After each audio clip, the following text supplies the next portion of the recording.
So guys अब हम देखते हैं कि डबल फर्टिलाइजेशन हो गया, उसके बाद वो जो फर्टिलाइज्ड एम्ब्रियो सैक है उसका क्या होगा, उसमें क्या क्या चेंज आएंगे पोस्ट फर्टिलाइजेशन। तो पहला जो पोस्ट फर्टिलाइजेशन इवेंट होता है उसको हम बोलते हैं एंडोस्पर्म डेवलपमेंट। जो एंडोस्पर्म है उसका डेवलपमेंट होगा। एंडोस्पर्म का डेवलपमेंट किसके थ्रू होगा? अभी हमने देखा था कि जब फर्टिलाइजेशन हुआ तब क्या हुआ था, ट्रिपल फ्यूजन हुआ था। ट्रिपल फ्यूजन होने की वजह से सेंटर में क्या बन गया था, सेंटर में बन गया था PEN, जो कि कैसा था 3N था। PEN यानी कि प्राइमरी एंडोस्पर्म एंड न्यूक्लियस। और उसके आसपास ये जो सेंट्रल सेल था वो किस में कन्वर्ट हो जाएगा, वो कन्वर्ट हो जाएगा PEC में। PEC क्या है? Primary endosperm cell.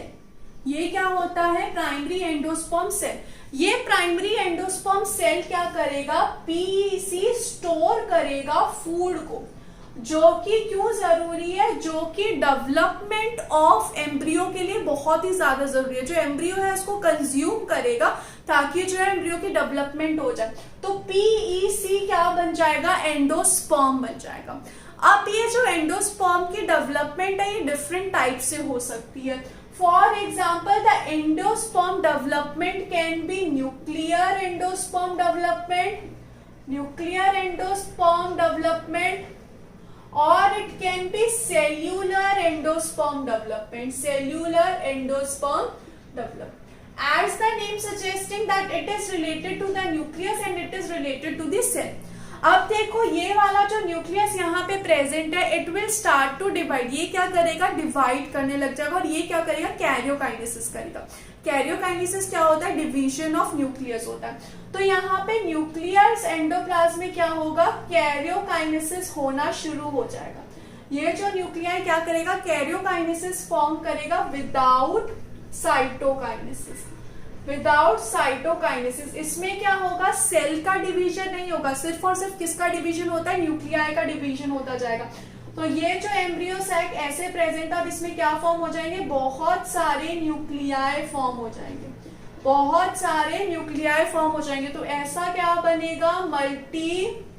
Multi nuclei embryo sac बन गया। मल्टी न्यूक्लियाई एम्ब्रियो सैक, जिसमें क्या प्रेजेंट है? अंदर एक एम्ब्रियो भी प्रेजेंट होगा। एम्ब्रियो ठीक है। तो यहाँ पे किसकी डेवलपमेंट हो जाएगी? Multi nuclei embryonic cell. जब बहुत सारे यहाँ पे मल्टी न्यूक्लियाई एम्ब्रियोनिक सेल बन जाएंगे उसके बाद शुरुआत होगी साइटोकाइनेसिस की। तो यहाँ पे पहले क्या हो जाएगा? यहाँ पे बन जाएंगे multi nuclei embryo sac. After that what will occur? After that wall formation will occur. After that wall formation will occur and the many cell condition will occur and many cell will be formed like this.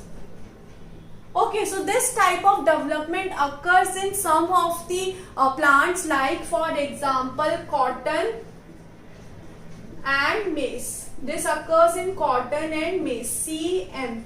Cotton and मेज में क्या होता है? Nuclear endoplasm. वहीं cellular endoplasm में क्या होता है कि karyokinesis and cytokinesis occur together. कि कैरियोकाइनेसिस और साइटोकाइनेसिस जो है वो साथ साथ होगी, टुगेदर होगी। जैसे ही कैरियोकाइनेसिस हुई वैसे ही साइटोकाइनेसिस होगी, जैसे ही कैरियोकाइनेसिस हो गई वैसे ही साइटोकाइनेसिस हो जाती है। तो इसमें इमीडिएटली यहाँ पे न्यूक्लियस बना, उसके अराउंड सेल बन जाएगा। इमीडिएटली न्यूक्लियस बना, उसके अराउंड सेल बन जाएगा। ठीक है। तो ऐसी कंडीशन किसमें देखी जाती है? ऐसी कंडीशन देखी जाती है दत्तूरा में और पेटूनिया में। इसको याद रखने का, अगर आपको पेटूनिया नहीं पता तो याद रखने का एक तरीका है पेट नहीं है, पेटूनिया पेट नहीं है। ठीक है, ऐसे आप याद रख सकते हैं पेटूनिया के एग्जाम्पल को। प्लस एक जो स्टार एग्जाम्पल है कोकोनट का, जिसमें दोनों चीजें होती है, जिसमें न्यूक्लियर एंडोस्पर्म भी होता है और जिसमें सेल्यूलर एंडोस्पर्म भी होती है। दोनों ही चीजें एग्जिस्ट करती है इसमें, न्यूक्लियर भी और सेल्यूलर भी। कैसे इसका जो वाटरी पार्ट होता है वो क्या शो करता है, वो शो करता है न्यूक्लियर डिवीजन। जो वाटरी पार्ट होता है अंदर जो हम कंज्यूम करते हैं वो क्या होता है, न्यूक्लियर एंडोस्पर्म से बनता होता है। वहीं जो हम उस वाटरी पार्ट के आसपास व्हाइट रीजन देखते हैं, जिसके हम चटनी भी बनाते हैं, जो व्हाइट रीजन होता है जिसको हम क्या बोलते हैं, कर्नल, जिसको हम क्या बोलेंगे, कर्नल, वो किससे बना होता है, वो बना होता है सेल्यूलर एंडोस्पर्म डिवीजन से। तो ये स्टार मार्क कर लेना, बहुत ही इंपॉर्टेंट पॉइंट है, nuclear and cellular endosperm development that occur in coconut. Which of the plant shows both nuclear and cellular? The answer will be coconut. आगे let's see about the fate of endosperm. What is the fate of endosperm? As the endosperm is being consumed by the embryo, so it will be persistent or it will be totally consumed by the embryo. कि embryo उसको पूरे का पूरा consume कर लेगा या फिर वो persistent रहेगा। तो इसकी तरह से जो ये एंडोस्पर्म का फेट है वो दो टाइप में डिवाइडेड होता है। एक होता है एक्स एल्ब्यूमिनस और एक होगा एल्ब्यूमिनस, या फिर हम क्या बोल सकते हैं, एक्स एल्ब्यूमिनस को नॉन एंडोस्पर्मिक सीड और इसको हम क्या बोल सकते हैं, एंडोस्पर्मिक सीड।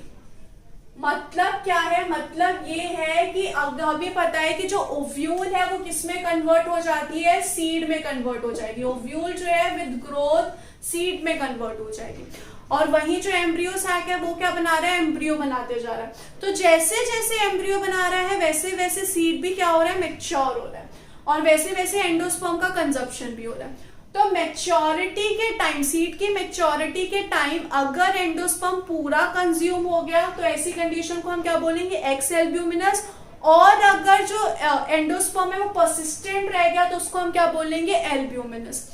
तो इसमें क्या होता है, इसमें endosperm is totally consumed by embryo. ठीक है, तो फिर ये नहीं रहता है, not present till seed maturity. भाई इसमें जो है सीड मैच्योरिटी तक प्रेजेंट रहता है। फॉर एग्जांपल अगर आप कोकोनट का वाटर ड्रिंक करते हो या कोकोनट के कर्नल्स खाते हो तो उसमें सीड मैच्योर होने के बाद भी प्रेजेंट है एंडोस्पर्म। तो इसमें क्या रहेगा, endosperm persistent even after seed maturity. Seed maturity होने के बाद भी एंडोस्पर्म जो है परसिस्टेंट रहा। तो इसके जो एग्जाम्पल है वो क्या क्या होते हैं, इसके एग्जाम्पल होते हैं बीन्स,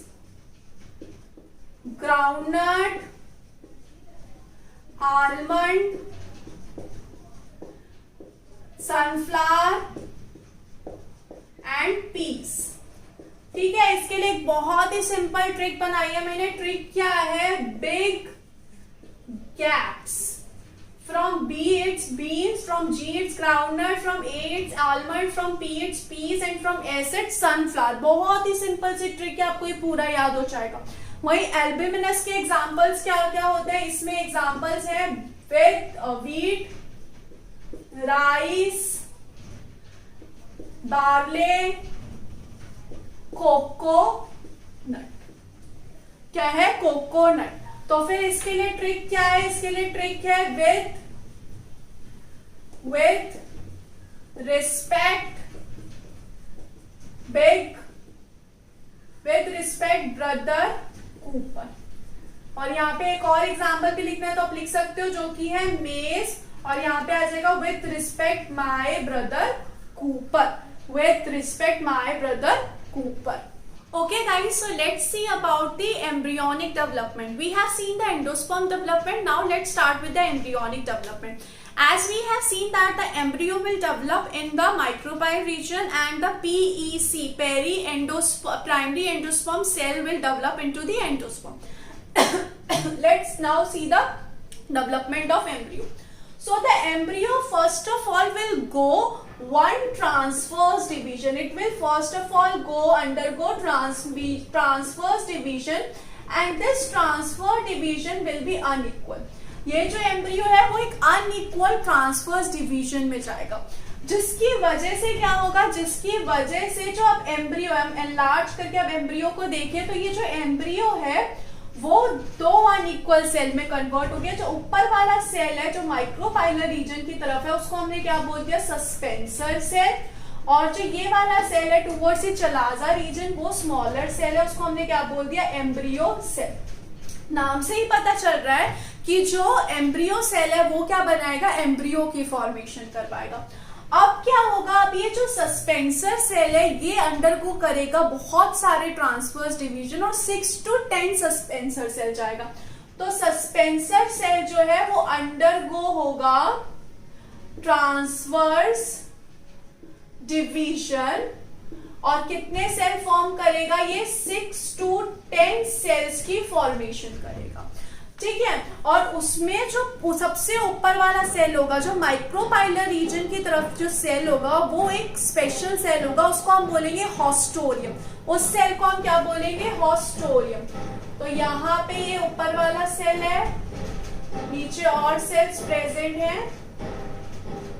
ठीक है, तो ऊपर वाला सेल है इसको हमने क्या बोल दिया, इसको हमने बोल दिया हॉस्टोरियम। ये जो हॉस्टोरियम है इसका फंक्शन क्या होता है, इसका फंक्शन होता है to absorb nutrients and water. ये क्या करेगा, वाटर और न्यूट्रिएंट्स का एब्सॉर्प्शन करेगा। प्लस यहाँ पे कितने सेल है, 1 सेल, 2, 3, 4, 5, 6, 7, 8। ये जो 8 सेल्स है ये सब किसके है, सस्पेंसर के। ये सारे कौन से सेल है, सस्पेंसर सेल। ठीक है, जो सस्पेंसर सेल का सबसे नीचे वाला सेल होगा उसको हम क्या बोलेंगे,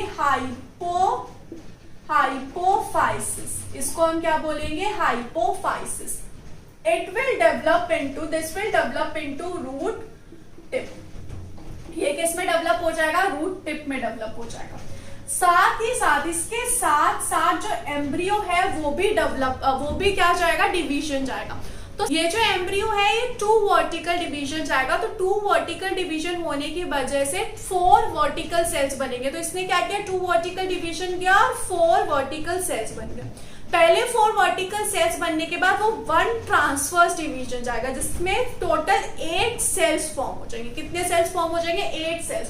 तो प्लस यहाँ पे जो एम्ब्रियो सेल है उसने क्या किया, फर्स्ट डिवीजन जो उसने किया, फर्स्ट जो था वो था वर्टिकल डिवीजन, जो कि कितने थे, 2 थे। 2 वर्टिकल डिवीजन गया। और सेकंड में उसने कौन सा डिवीजन शो किया, सेकंड में उसने एक ट्रांसवर्स डिवीजन शो किया जिसकी वजह से टोटल 8 सेल फॉर्म हो गए, 4 ऊपर और 4 नीचे सेल फॉर्म हो गए। तो ये जो 4 ऊपर और 4 नीचे सेल्स है ये आ गया एम्ब्रियो। ठीक है, ऐसा होगा कुछ एम्ब्रियो। अब ये जो एम्ब्रियो इसमें कितने हो गए, 1, 2, 3, 4 सेल्स नीचे और 4 सेल्स ऊपर फॉर्म हो जाएंगे।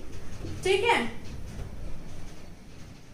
1, 2, 3 एंड 4 सेल्स हो गए नीचे प्रोड्यूस और 4 सेल्स हो गए ऊपर प्रोड्यूस। ये जो नीचे वाले सेल्स है इनको हम क्या बोलेंगे, इनको बोलेंगे हम epibasal cell. The cells towards the chalaza are known as epibasal and the cells towards the suspensor are known as hypobasal cells. Okay, so these are known as epibasal and this is known as hypobasal. Now what will happen, this epibasal in future, this epibasal will form cotyledon. In future it will form cotyledon plus plumule. अगर dicot होगा तो 2 cotyledon बनेंगे, अगर monocot होगा तो 1 cotyledon बनेगा। Mono मतलब 1, cot मतलब कॉटिलेडॉन, डाइकॉट मतलब 2, कॉटिलेडॉन मतलब कॉटिलेडॉन, कॉट मतलब कॉटिलेडॉन। तो यहाँ पे कितना होगा, 2 कॉटिलेडॉन फॉर्म होगा। ये किसने किया, एपीबेसल में। भाई जो हाइपोबेसल है वो फ्यूचर में क्या फॉर्म करेगा, वो फ्यूचर में फॉर्म करेगा हाइपो कॉटिलेडॉन। और क्या फॉर्म करेगा ये, और फॉर्म करेगा ये रेडिकल। ठीक है, इन दोनों चीजों को किसने फॉर्म कर दिया, हाइपोबेसल। अब क्या होगा, ये जो पूरा एम्ब्रियो है ये और सेल डिवीजन जाएगा। ये क्या करेगा, और सेल डिवीजन जाएगा। तो यहाँ पे हो गया हॉस्टोरियम, यहाँ पे हो गए सस्पेंसर सेल्स बहुत सारे, और उसके नीचे क्या आ गया, एम्ब्रियो आ गया। ये क्या हो गया एम्ब्रियो। तो अभी ये जो एम्ब्रियो है फर्दर बहुत सारे डिवीजन जाएगा और इसमें बहुत सारे सेल्स की फॉर्मेशन हो जाएगी। ऐसे टाइप का जब स्ट्रक्चर बन जाता है तो इसको हम क्या बोलते हैं, ग्लोब्यूलर एम्ब्रियो। ऐसे स्ट्रक्चर को हम क्या बोलेंगे, ग्लोब्यूलर एम्ब्रियो। इस टाइम जो एम्ब्रियो है वो टोटली अच्छे से डिफरेंशिएटेड नहीं है, ऐसे एम्ब्रियो को हम क्या बोलते हैं, अनडिफरेंशिएटेड। इसके बाद क्या होगा, जो एपीबेसल वाला रीजन है, जो कॉटिलेडॉन वाला रीजन है एपीबेसल वाला, वो ज्यादा डिवीजन शो करेगा एज कंपेयर टू ऊपर वाले रीजन से। हाइपोबेसल रीजन के कंपेयर में जो कॉटिलेडॉन है वो ज्यादा जो है डिवीजन शो करेगा, जिसकी वजह से जो दो cotyledon, in the case of dicot दो प्रोमिनेंट कॉटिलेडॉन की फॉर्मेशन हो जाएगी। तो अगर हम स्ट्रक्चर देखें, सबसे पहले हॉस्टोरियन, और उसके बाद ये 6 सेल्स, थोड़े शॉर्ट बना रही हूँ मैं, थोड़े छोटे बना रही हूँ, और इसके नीचे क्या फॉर्म हो जाएगा, दो कॉटिलेडॉन्स का फॉर्मेशन। ये हो गए ऐसे सेल्स, ठीक है। तो यहाँ पे नीचे क्या फॉर्म हो गए, ये दो कॉटिलेडॉन, 2 कॉटिलेडॉन्स। क्योंकि लिए ऐसा क्यों हुआ, क्योंकि लिए cotyledon has shown faster division. इन्होंने क्या शो किया, फास्टर सेल डिवीजन शो किया। ये जो दो कॉटिलेडॉन है, इन दोनों के बीच में आप देख सकते हो एक गैप है, वो जो गैप है किसका है, प्लिम्यूल का है। वो जो गैप है किसका है, प्लिम्यूल का है। प्लिम्यूल क्यों ऊपर रह गया, क्योंकि इसमें जो सेल डिवीजन है वो कम हुई, तो प्लिम्यूल इज बिटवीन दी 2 कॉटिलेडॉन्स।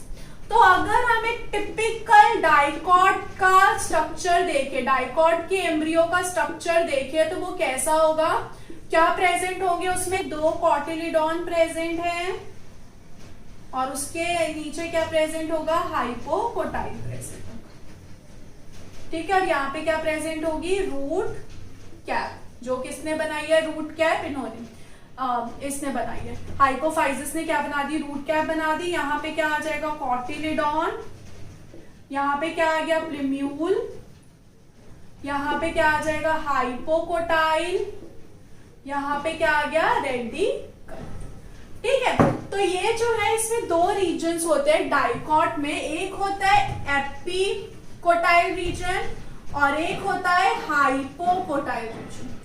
जो एपीकोटाइल रीजन होगा वो कौन सा होगा, प्लिम्यूल के इस तरफ वाला रीजन। इस पूरे रीजन को हम क्या बोलेंगे, एपीकोटाइल। तो epicotyl is the region of cotyledon till प्लिम्यूल।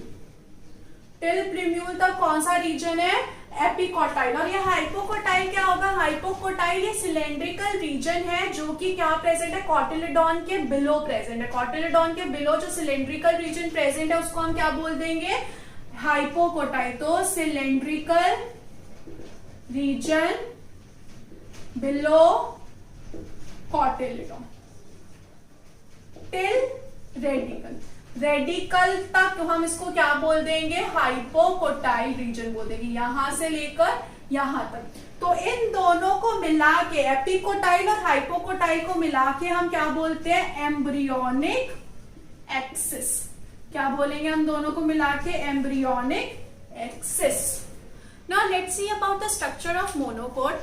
If we see the structure of monocot, then as we know that the monocot contains only one cotyledon, and in the grass family of monocots, this cotyledon is known as scutellum. It is very important point and has been asked in NEET examination also that the single monocot, क्योंकि ये जो monocot है उसमें सिर्फ एक ही cotyledon होता है, तो जो सिंगल कॉटिलेडॉन है उसको क्या बोला जाता है, उसको बोला जाता है स्क्यूटेलम। किसमें, ग्रास फैमिली में, ग्रास फैमिली में स्क्यूटेलम बोला जाएगा कॉटिलेडॉन को। वही जो सेकंड कॉटिलेडॉन प्रेजेंट होना चाहिए था लेकिन प्रेजेंट नहीं है मोनोकॉट में, तो उसका रूमिनेंट प्रेजेंट है, उसका थोड़ा सा स्ट्रक्चर प्रेजेंट है, उसको हम क्या बोलते हैं, एपीब्लास्ट बोलते हैं। क्या बोलते हैं, the ruminant of second cotyledon. जो रूमिनेंट है सेकेंड कॉटिलेडॉन का, यानी कि थोड़ा सा जो रीजन है जिसमें से कॉटिलेडॉन बनता था लेकिन मोनोकॉट इसलिए नहीं बना, उसको हम क्या बोलेंगे, उसको हम बोलेंगे एपीब्लास्ट, ठीक है, उसको हम बोलेंगे एपीब्लास्ट। उसके अलावा ये जो मोनोकॉट है उसमें शूट एपेक्स प्रेजेंट होता है, लीफ प्रीमोडियल प्रेजेंट होता है। लीफ प्रीमोर्डियल यानी कि फ्यूचर में जाके लीफ की फॉर्मेशन जो करेगा। ये दोनों जो स्ट्रक्चर है वो एक होलो रीजन में होते हैं, होलो फोलियर रीजन में होते हैं, जिसको हम क्या बोलते हैं, कोलियोपटाइल। कोलियोपटाइल क्या है, एक ऐसा रीजन है जिसमें शूट एपेक्स प्रेजेंट होता है और लीफ प्रीमोर्डियल प्रेजेंट होता है। तो leaf primordial and shoot apex are present in hollow foliar structure, जिसको क्या बोल दिया हमने, जिसको हमने बोल दिया है कोलियोपटाइल। ठीक है, इसको हमने क्या बोल दिया है, कोलियोपटाइल। आगे अगर हम देखें तो ये जो स्क्यूटेलम है ये अटैच्ड है, ये जो एम्ब्रियोनिक एक्सिस है, ये जो एम्ब्रियो इससे अटैच है स्क्यूटेलम। तो ये वाला जो अटैचमेंट है उसके ऊपर का जितना भी रीजन है इसको हम बोलेंगे एपिकोटाइल। सेम एज डाइकॉट, इसको हम क्या बोलेंगे, एपिकोटाइल। तो फिर क्या होगा, the region above the attachment of scutellum with axis को हम क्या बोलते हैं, एपिकोटाइल। क्या बोल देंगे हम उसको, एपिकोटाइल। उसके अलावा यहाँ पे जो रेडिकल है और जो रूट कैप है वो एनक्लोज्ड है एक स्ट्रक्चर के अंदर, जिसको हमने क्या बोल दिया, कोलियोराइजा। कोलियोराइजा क्या करता है, रेडिकल और रूट कैप को एनक्लोज करके रखता है। तो इसमें radicle and root cap are enclosed in coleorhiza.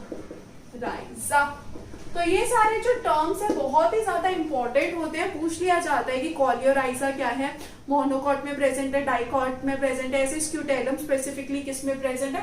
तो ऐसे क्वेश्चंस पूछे जा सकते हैं नीट एग्जामिनेशन में। Okay guys, so the third structure that is developed during the post fertilisation period is seed. So let's see about seed that is developed during the post fertilization.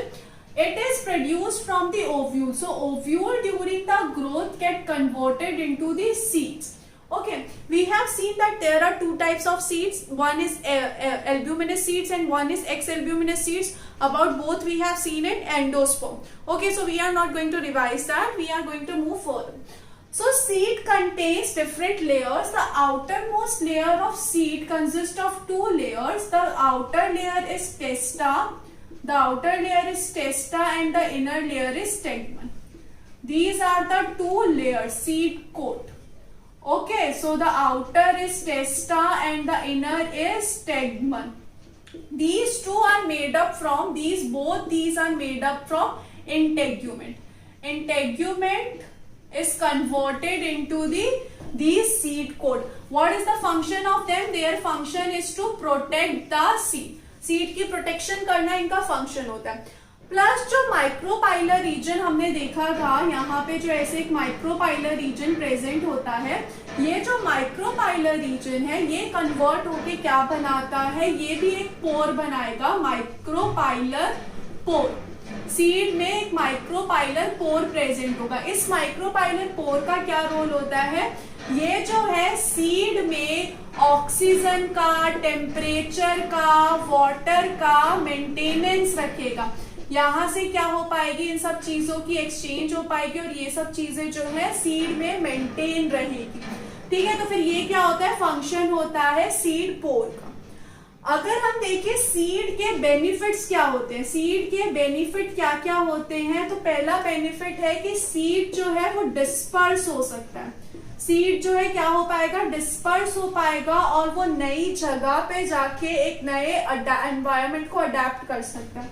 और क्या फायदा हो सकता है कि अगर हार्श एनवायरनमेंट हो, अगर हार्श एनवायरनमेंट प्रेजेंट है तो सीड क्या चला जाता है, डॉर्मेंसी में चला जाता है। डॉर्मेंसी में क्या होगा, सीड जो है वो जर्मिनेट नहीं होगा, seed will not gate germinate. Plus इसमें रिड्यूस हो जाता है मॉइस्चर कंटेंट सीड का, और जो सीड्स है वो थोड़ा ड्राई हो जाता है, इतनी हद तक ड्राई हो जाता है कि ओनली 10 to 15% ही मॉइस्चर रह जाता है सीड में।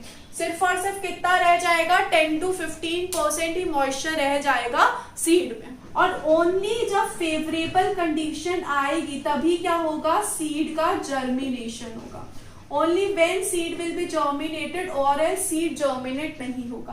प्लस सीड क्या करता है, सीड जो है स्टोर करके रखता है फूड को, ठीक है। तो फिर वो क्या करेगा, वो हेल्प करेगा सीडलिंग को, जो छोटा सा प्लांट है उसको हेल्प करेगा फूड देने में शुरुआत में, जब तक फोटोसिंथेसिस शुरू नहीं होती है। तो ये किसके बारे में था, सीड के बारे में था, जो कि किससे बनता है, ओव्यूल बनता है। जो फोर्थ स्ट्रक्चर होता है वो होता है फ्रूट का, जो कि फ्रूट किससे बनता है, फ्रूट बनता है ओवरी से। ओव्यूल के बाहर जो ओवरी प्रेजेंट है वो किसमें ग्रोथ करती है, फ्रूट में। और जो ओवरी वॉल होती है वो किस में कन्वर्ट हो जाती है, वो फ्रूट की वॉल में कन्वर्ट हो जाती है, जिसको हम क्या बोलते हैं, पेरिकार्प। पेरिकार्प क्या है, फ्रूट की वॉल है। अब ये जो फ्रूट्स होते हैं ये भी डिफरेंट टाइप के हो सकते हैं। फ्रूट्स जो है ट्रू फ्रूट होते हैं, फॉल्स फ्रूट होते हैं, या फिर पार्थिनोकार्पिक फ्रूट होते हैं।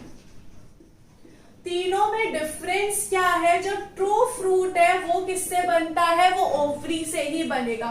ट्रू फ्रूट जो है वो ओवरी से ही फॉर्म होता है। तो इसका एग्जांपल क्या है, इसका एग्जांपल है मैंगो, ठीक है। जो फॉल्स फ्रूट है वो ओवरी से नहीं बनेगा, वो फ्लोरल के, फ्लावर के किसी और पार्ट से बनेगा, लेकिन ओवरी से नहीं बनेगा। जैसे कि जो थैलेमस वाला रीजन है उससे बनेगा। तो ये किससे बनाता है, अदर देन ओवरी। कोई भी फ्लोरल रीजन है उससे बन सकता है, लेकिन ओवरी से नहीं बनेगा। एग्जाम्पल थैलेमस से बन सकता है जैसे कि, लेकिन ये ओवरी से फॉर्म नहीं होगा। इसके एग्जाम्पल क्या होते हैं, इसके एग्जाम्पल है apple, strawberry, cashew seed, cashew nut. ये सब किसके एग्जाम्पल है, फॉल्स फ्रूट के, जो कि ओवरी से फॉर्म नहीं हुए, अदर रीजन से फॉर्म हुए, फ्लोरल के अदर रीजन से फॉर्म हुए। वही पार्थिनोकार्पिक फ्रूट कौन से होते हैं, पार्थिनोकार्पिक फ्रूट वो है जो सीडलेस फ्रूट्स होते हैं। ये कैसे फ्रूट्स होते हैं, सीडलेस फ्रूट्स होते हैं, इनमें सीड्स प्रेजेंट नहीं होते हैं। ये कैसे बनते हैं, ये विदाउट फर्टिलाइजेशन फॉर्मेशन होता है इनका, बिना फर्टिलाइजेशन इनका फॉर्मेशन होगा। जैसे कि बनाना, बनाना में एक भी सीड प्रेजेंट होता है क्या, नहीं प्रेजेंट होता है। तो ये जो पार्थिनोकार्पिक फ्रूट्स है इनकी फॉर्मेशन के लिए क्या इंपॉर्टेंट है, इनकी जो फॉर्मेशन होती है वो हॉर्मोन्स की वजह से होती है। हॉर्मोन्स का अमाउंट डिटरमाइन करता है पार्थिनोकार्पिक का फ्रूट की formation rather than fertilisation. Hormone depend करेगा कि हाँ फ्रूट्स की फॉर्मेशन होगी या फ्रूट्स की फॉर्मेशन नहीं होगी। तो ये क्या थी, चारों की ग्रोथ थी, endosperm, embryo, seed and fruit. So guys, thank you so much for watching the video. I hope you like the video.